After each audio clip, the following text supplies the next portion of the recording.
Hi, this is Chris with Nightfall Audiobooks, and today I have for you The Surprise Party by R.L. Stine from the Fear Street series. I got this off of Thrift Books or Abe Books or at a used book swap or something like that, so it's a new acquisition to me. It's got a really nice cover with this spooky haunted house on the front and this stranger in the foreground. I'm hoping this is not like All Night Party or New Year's Party and it's something different, or Halloween Party for that matter. This is book 2, so it's extremely early in the Fear Street series. This is way before R.L. Stine had a chance to establish all of his Fear Street tropes. Also, on my copy, for some reason, R.L. Stine's name and Fear Street are not that raised embossed thing. It's just flat. I wonder if this is a first edition or not. So this is weird because Fear Street has this odd history of availability and scarcity, and that the beginning novels were reprinted a few times and they have different covers and things, and they're even physically different sizes. My version of the Stepsisters like that. It's a little bit taller than the other books. So the beginning of the series was extremely popular, so it had more copies, so now the price can be driven down. But the later books are all one prints, and now they are extremely rare, and they suffer extremely high prices, over $50. I'm looking at you, the best friend, too. I'm looking at you, the Fear Street Sagas series books.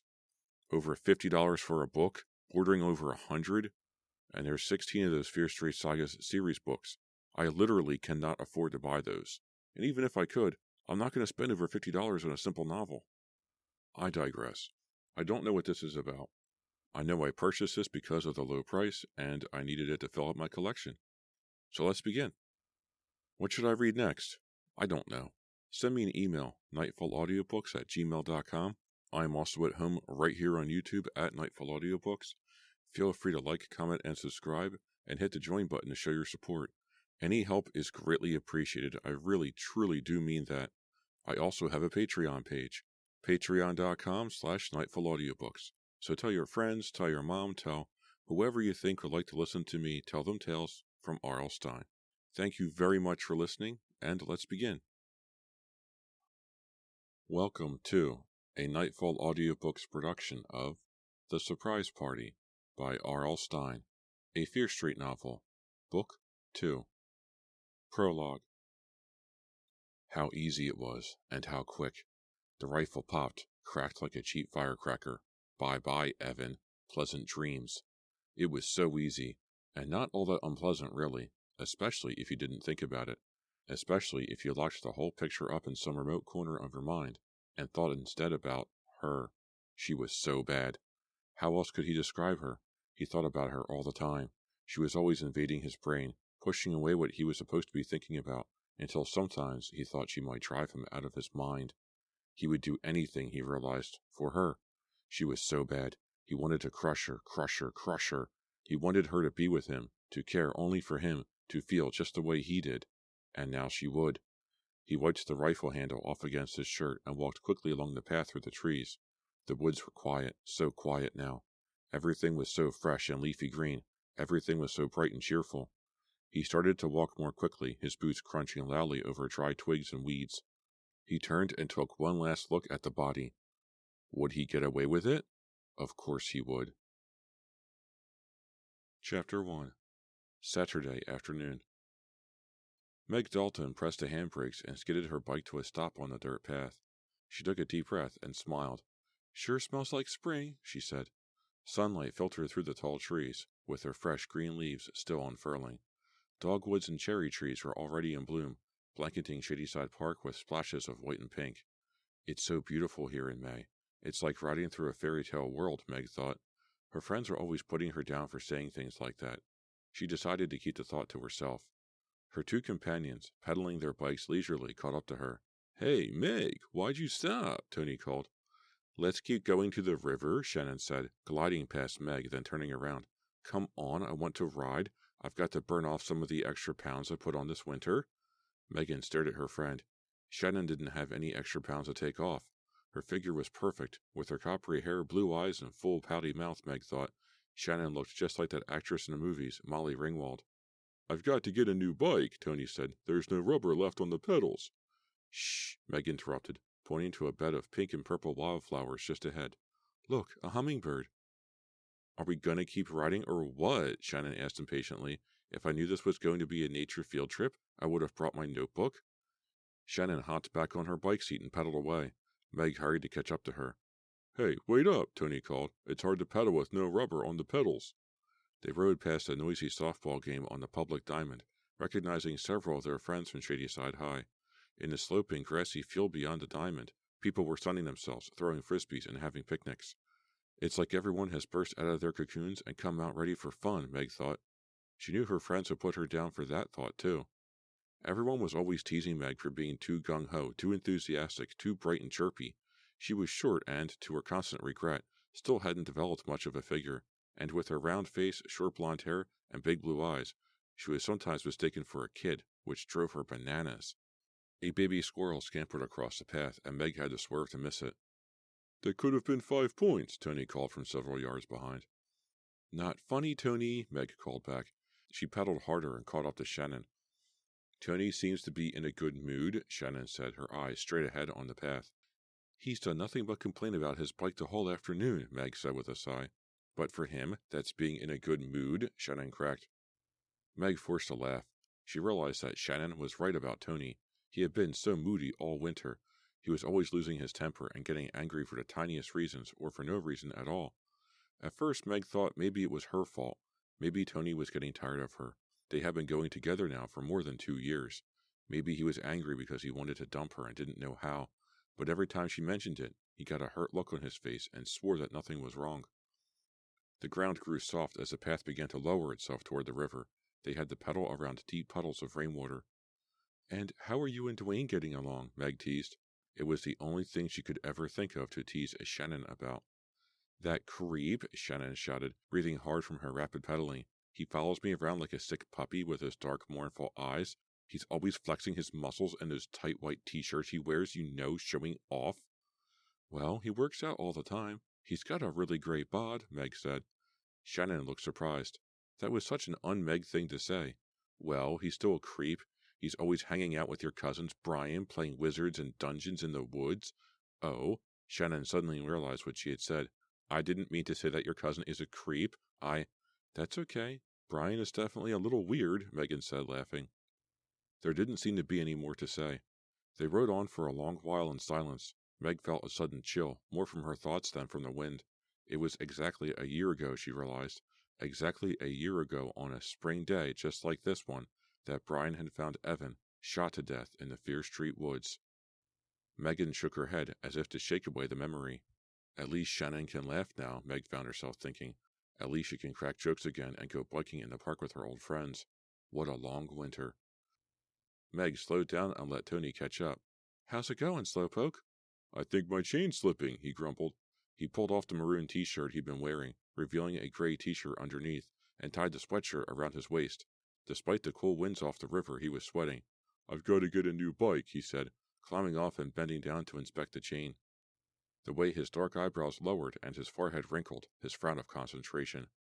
You'll be working for your dad as soon as school's out, Meg said. You'll be able to save up for a new bike. Yeah, sure, he muttered, wiping his grease-covered hand on his jeans. With what the old man's paying me to pump gas, maybe I can afford a pogo stick. He climbed back on the bike and started to pedal away. She followed along the curving path. Beyond a long field of tall grass and reeds, the narrow, brown Conanoka River flowed quickly but silently, high on its banks, since there had been a lot of snow that winter. Meg was surprised to see Shannon down by the river at the end of the bike path, talking to 2 other kids on bikes. As she rode closer, Meg recognized Lisa Bloom and Corey Brooks. Lisa and Corey had become something of a joke around Shadyside High. They had grown up next door to each other and were lifelong friends. The previous winter they had started dating, and ever since, they hadn't been able to get along at all. Tony and Meg rode up to meet them. We were just heading back, Corey said. It's cold down here. What are you 2 doing tonight? Shannon asked Lisa. I don't know. Corey didn't make any plans, Lisa said with a wry half-sneer that often crossed her face. I don't think he remembered we had a date. I thought we'd just hang out or something, Corey said uncomfortably. He started to put his arm around Lisa, but she stepped away. Tony and I aren't going out, Meg said. I've got to stay home and work on my final report for psych. I am so far behind with it. Oh, I almost forgot my big news, Lisa interrupted.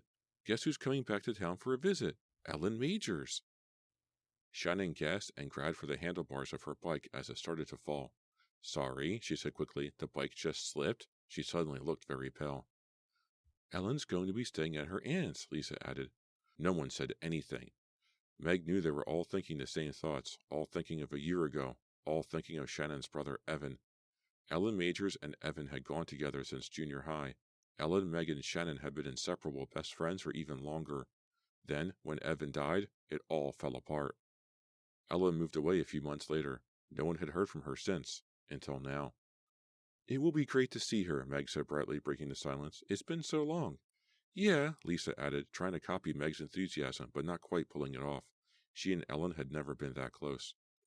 Shannon didn't say anything. She was staring at the river, a distant look in her eyes.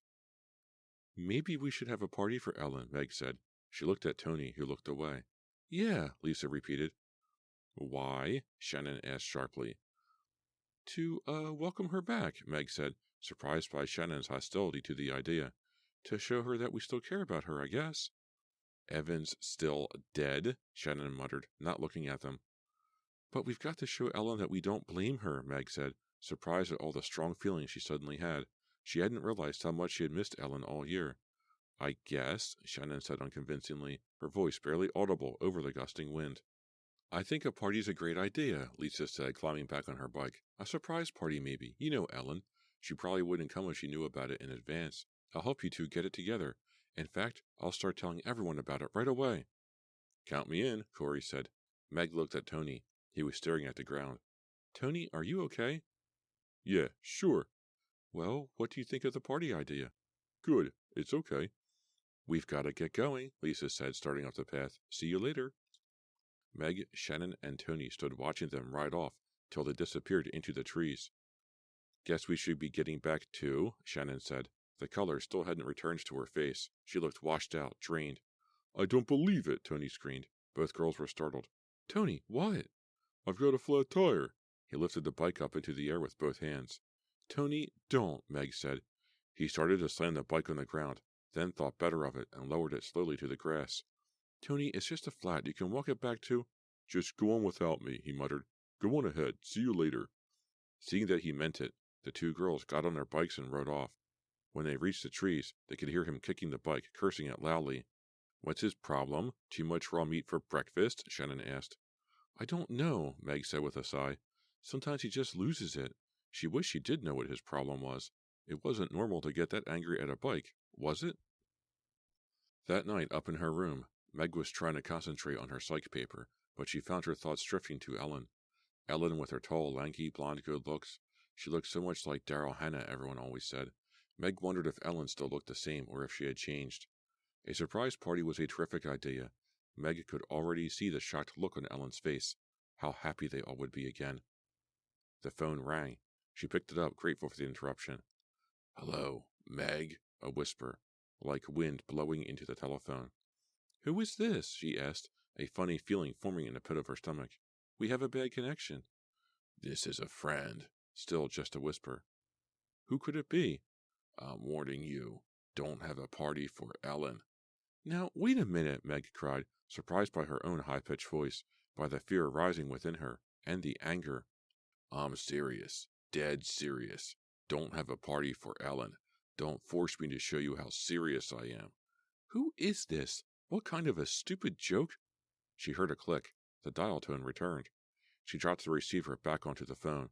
The room was silent now, but the whispered voice remained, repeating his threatening message in her ear, the whispers growing louder and louder until she held her ears and forced them to stop. Chapter 2. Saturday night. Meg sat at her desk, staring at the phone until it became a white blur. How did she feel? Scared? No. Angry? Yes, that was it. Angry and insulted. Did the caller really think he could frighten her with that stupid hoarse whispering? Whoever it was had seen too many bad horror movies, she decided. Halloween 5, Freddy Returns, Friday the 13th, Part 400. How dumb. Girls in those films are either tramps or frightened idiots. They'd get one scary whispered phone call and fall to pieces, frightened out of their wits. Well, this was real life, not a dumb movie. And whoever it was certainly didn't know Meg very well. Maybe she was small and young-looking. Maybe she wasn't as sophisticated as a lot of kids at Shadyside. But she wasn't easily pushed around. She had a stubborn streak a mile long. At least that's what her mother always said. And Meg took that as a compliment. She realized that her heart was pounding. Okay, she admitted to herself. Maybe I am a little upset. She picked up the receiver and pushed Tony's number. The line was busy. That was annoying. Who could he be talking to? She wanted to talk to someone. Her parents? No, they'd make too big a deal about it. They'd probably call the police right away, make a big fuss, forbid her to have the party. And the call was probably just an obnoxious joke some kid from school had decided to play. She pushed Tony's number again. Still busy. She hung up and tried Lisa's number. Lisa picked it up after the first ring and said, "Where are you?" "Huh? Corey?" "No, it's Meg." "Oh, Meg, I'm sorry. I thought it was Corey. He's a little late, like an hour." "Sorry," Meg said. "It's not your fault," Lisa said quickly. She sounded really angry. "I'm trying to look on the bright side. Maybe he was run over by a truck." "Right, keep it light," Meg laughed. "What are you doing, waiting for Tony?"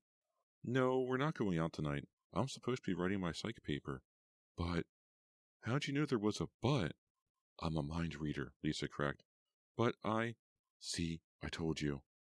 I just got this creepy phone call." "Really?" Lisa started to sound interested. "Was it a breather? I got a breather once. I couldn't believe it. It was so gross." "No, this was a whisperer." Meg was beginning to regret telling Lisa about the call. Lisa would only make endless jokes about it. She had such a dry sense of humor. She never took anything seriously. "What did he whisper?" Lisa asked. "Sweet nothings?" "No, he told me not to have a party for Ellen." "He what?" "You heard me. He warned me not to have a party." "Well, who do we know who hates parties?" "I don't know. I couldn't recognize the voice. It was such a strange hoarse whisper. I really couldn't even tell if it was a boy or a girl." "I'll bet it was Corey," Lisa said. "He'll do anything to keep from getting over to my house on time." That was supposed to be funny, but Meg didn't laugh. She felt annoyed that Lisa wasn't taking it more seriously. "It was kind of scary," she told Lisa. "How many kids have you told about Ellen and the party?" "A lot," Lisa said. "After I ran into you in the park, I went to the mall. I ran into a lot of kids from school, and then I called some kids tonight while I was sitting around waiting for you-know-who. Hey, there's the bell. That's probably him. Gotta run. Later, Meg." She hung up before Meg could say goodbye. Meg found herself smiling. Lisa complained nonstop about Corey and was constantly putting him down, but when the bell rang, she went running. She really was crazy about him. Without realizing it, Meg had pushed Tony's number again. This time it rang through. "Hello." "Hi, Tony. It's me." "Oh, hi." He sounded strange, so far away, confused. "I just got the creepiest phone call. Someone warned me not to have a party for Ellen." "Me too," Tony explained. "What?" "Yeah, I just got a call. Someone whispering. I think it was a guy, but I couldn't tell. It could have been a girl."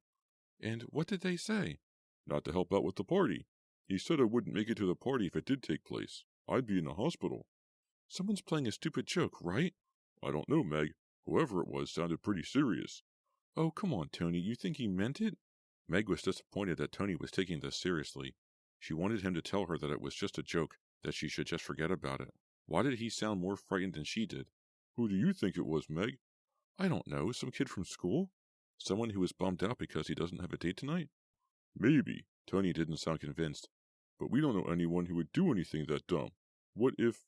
"What, Tony?" Meg asked impatiently. "I don't know. Maybe we should take it seriously. Call the police or something." "What? Get real," Meg cried angrily. "I wouldn't..." "I'm just worried about you, that's all," he broke in. "I don't want some creep doing something horrible to you because of a stupid party." "It isn't a stupid party," Meg insisted. "It's a party for Ellen, my best friend. And I'm not going to let one gross phone call that's probably just some moron's idea of a funny joke stop me from doing what I want to do." After a long silence, Tony agreed. "Yeah, you're right. I guess I just got a little shook." "Sorry, I didn't mean to yell," Meg said, forcing her voice down, trying to calm herself and speak softly. "So should I come over and, comfort you a little?" Tony asked. It sounded more like pleading than asking. Meg laughed. "No, I shouldn't even be talking to you. I should be writing my psych paper." "Was that a yes?" "No, it was definitely a no." "But you mean yes, right?" Meg laughed. It was nice to hear Tony teasing her again, kidding around. "I mean no, really." "You mean you need a little more comforting, right?" "No, give me a break. I just need a little writing time. You know you won't be able to concentrate on your paper. Yes, I will. You said yes, I heard you. Meg laughed. I said no. But you meant yes. Well, maybe. Maybe. I'll take a maybe, Tony said happily. I'll be right over. Okay, Meg said, just as happily. Chapter 3. Monday afternoon. Meg propped her government text in front of her on a table and looked around the study hall. What was all that noise in the back of the room? She quickly saw that it was just Corey Brooks and his friend David Metcalf from the gymnastics team clowning around on a tabletop. The study hall was a wide, windowless, rectangular room, kept blindingly bright by long rows of fluorescent lights, suspended high over wooden tables that stretched nearly the width of the room. A small desk stood at the front of the study hall monitor. The desk was empty now, Meg saw. Mrs. Frankel was always late, which gave Corey and David time to do their act on the tabletop. Hi, Shannon said, giving Meg a weary wave and taking her usual seat in the row behind her. Hi, Meg echoed, searching her book bag for the invitations she had bought. Foster doesn't realize school's almost out, Shannon complained. He started a whole new unit this morning? Bad break, Meg muttered. She didn't really know what Shannon was talking about. She just knew that Shannon hated Mr. Foster, hated school, and hated work of any kind. Shannon never failed to come into study hall without one complaint or another. What do you think of these? Meg asked, holding up the package of invitations. They were day-glow green and pink with the words, "Come to a surprise party" in silvery ink. What are they? Shannon asked, deftly applying dark red lipstick to her pouty lips. Invitations to Ellen's party. Is that a new color? Yeah, I saw it in a magazine. What do you think? Very, dramatic? Meg, are you sure this party is a good idea? She dropped the lipstick tube into her bag and rummaged around for a tissue. I don't know. I think so. I think it would be nice to show Ellen we still care. The three of us were best friends for a long time after all, and Ellen went with Evan for so long she was practically part of your family. Meg immediately regretted saying that. Shannon gave her a bitter look. She blotted her lips with a tissue and didn't say anything. Finally, after Meg had turned back to the front, Shannon said, How can you send out invitations when you don't know where the party will be? I had a great idea about that, Meg said. You know, my dad's company did the reconstruction on the old Halsey Manor house. He said we could have it for free if we promised to do a perfect cleanup job. That old house in the Fear Street woods? Shannon cried, surprised. Yuck, it's creepy back there. Why would you want to? The house has been completely restored. It's like new inside. It's a great place for parties now. And think how nice it'll be not to have any adults around to bug us. Shannon agreed that the no adults part was good, but she started to protest about having the party on Fear Street when Mrs. Frankel showed up and started shouting for everyone to get quiet and start studying. Meg turned to the front of the room and opened the package of invitations. She started to fill in the first one. All this talk about Ellen was bringing back a flood of memories. She had a lot of good memories of Ellen.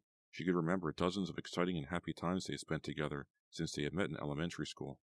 But now when she thought about Ellen, her mind was drawn to the tragedy of the year before. Ellen and Evan had seemed so much in love, and then, in an instant, Evan was dead, and everything was changed. Sure, Evan could be crazy sometimes. Sure, he was headstrong and impulsive, always getting himself into one kind of trouble or another, but he could be so lovable too, so full of fun, so full of life. For a long time, it was impossible for any of them to accept the fact that he was dead.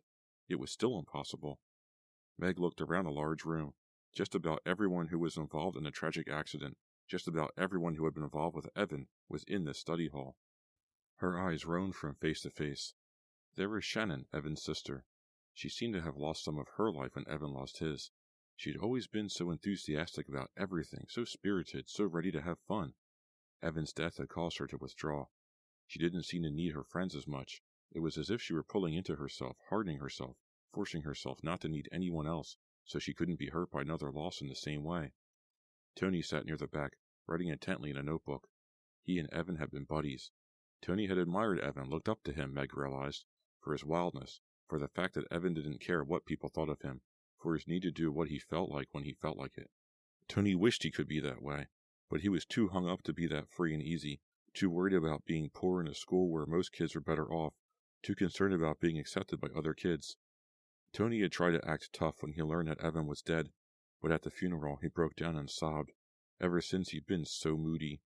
On the other side of the room sat her cousin Brian. With his wavy blonde hair, blue eyes, and dimpled grin, Brian looked like an innocent kid, but Meg knew that Brian wasn't as happy-go-lucky as he looked. He was a strange guy who kept mostly to himself. Right now he wasn't studying. He was reading a copy of Dragon magazine. He spent most of his time playing that game Wizards and Dungeons, hanging out with his friend Dwayne, talking about 4th level warriors and dragons and stuff Meg wasn't the least bit interested in. Brian and Evan hadn't been friends, but Brian had been in the Fear Street woods that awful day. Brian heard the shot and came running. Brian told everyone that he found Evan lying dead on the ground, Ellen sitting beside him, crying, unable to talk, unable to say a word, unable to explain. What had Brian been doing alone in the Fear Street woods? No one knew, but Brian had changed too because of Evan's death. Afterward, he seemed to become even more involved in the strange fantasy games he played. His grades, which had been excellent, began to slip. His parents, Meg's aunt and uncle, were very worried, but they felt helpless. They didn't know what to do about Brian. One death, Meg thought. One boy dies in the woods, and so many lives are affected. She didn't know whom to feel more sorry for. Maybe Ellen. Poor Ellen. Ellen probably felt the most guilty. If only she had been able to stop Evan from going into the Fear Street woods. The story went that he was going to spend the night there on a dare. Who had dared him? He wouldn't tell Ellen. I just need some excitement, he told her. He grabbed his father's hunting rifle, just in case, and hurried off to Fear Street. Ellen begged him to leave the rifle home, but he refused. She went home, but she was too worried to stay there. She went to Fear Street and tried to find him in the woods.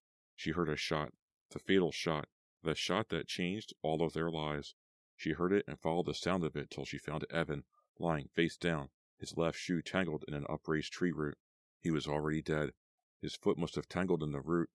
He must have tripped and fallen, and the gun went off, and that was it.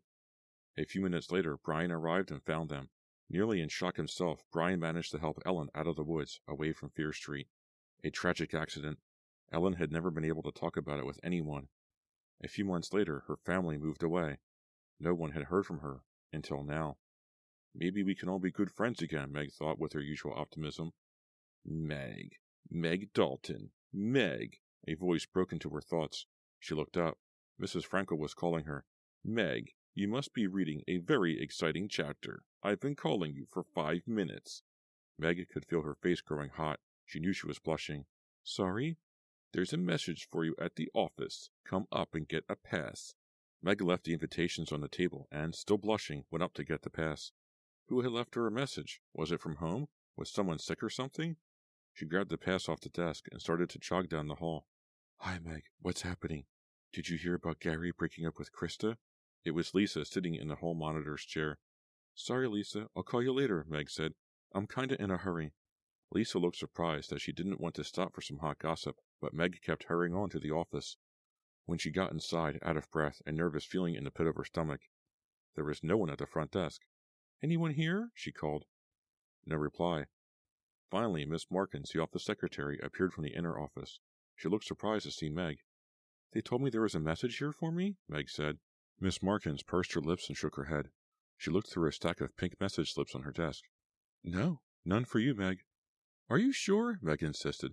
They just told me in study hall. Miss Markins looked annoyed that Meg hadn't taken her word, but she grudgingly looked through the messages one more time. Sorry, must be a mix-up. A mix-up? Yeah, I guess so. Thanks, Meg said. She turned and walked slowly out of the office. In a way, she was relieved. A message in the office was seldom good news. But why had someone called her to the office if there was no message there for her? She stopped and chatted with Lisa for several minutes. There was no point in hurrying back to study hall. She wasn't going to get any studying done. That was obvious, and she could work on invitations after school.